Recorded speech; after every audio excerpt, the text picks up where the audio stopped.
Bonjour chers apprenants, aujourd'hui nous allons aborder le domaine épistémologique avec M. Diop.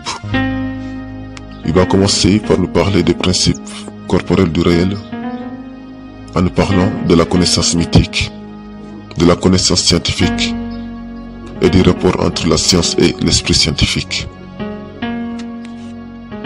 M. Diop, bonjour.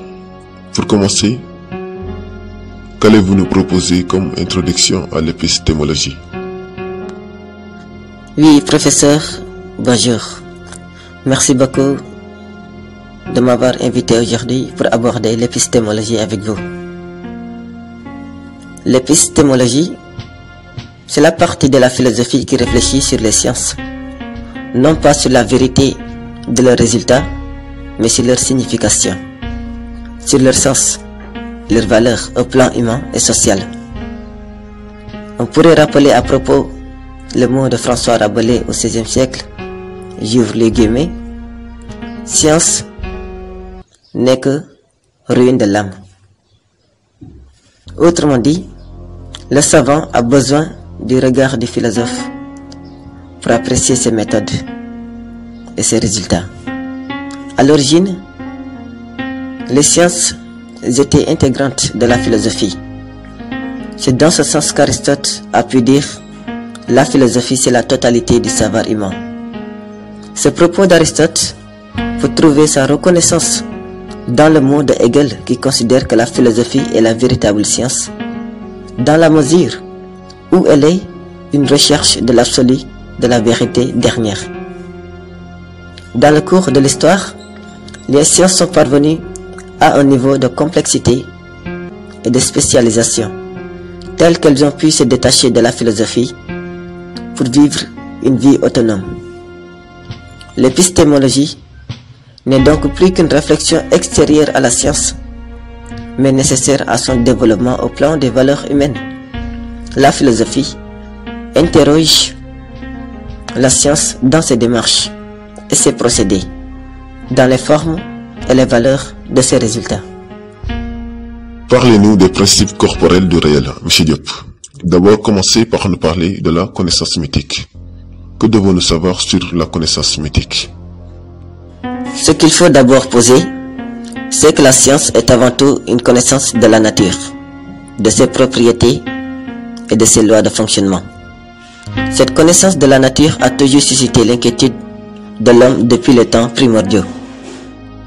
L'homme projeté dans cette nature a cherché à expliquer les fondements de cette matière pour vivre en paix avec elle. En l'absence de la raison, il fait appel à sa sensibilité pour expliquer la nature. Dans les sociétés primitives, le mythe était accepté comme une histoire vraie. Il est vrai que dans nos sociétés désincarnées, le mythe est assimilé à une fiction, voire même à un mensonge, c'est-à-dire à un simple jeu de l'imaginaire. Pourtant, dans les sociétés archaïques, le mythe fonctionnait comme un fournisseur de modèles pour la conduite des hommes et confère signification et valeur à l'existence.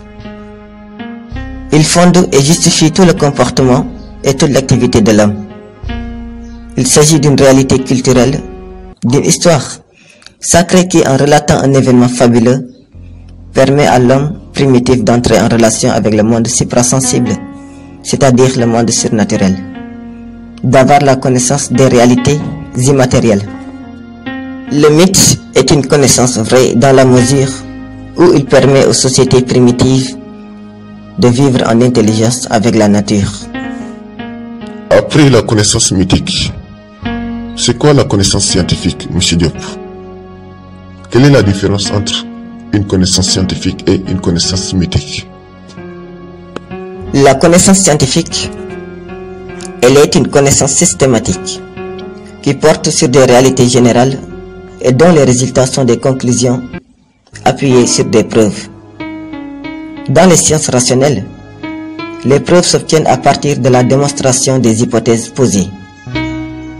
Dans les sciences de la nature, comme la physique, la biologie, la chimie et les sciences humaines, les preuves s'obtiennent par la vérification expérimentale. Le naturaliste considère les faits comme des phénomènes capables de se répéter et dans sa recherche, les phénomènes sont rattachés à des lois générales. La connaissance scientifique est donc une connaissance explicative. Elle cherche à donner une interprétation intelligible de l'univers en saisissant les principes qui l'organisent.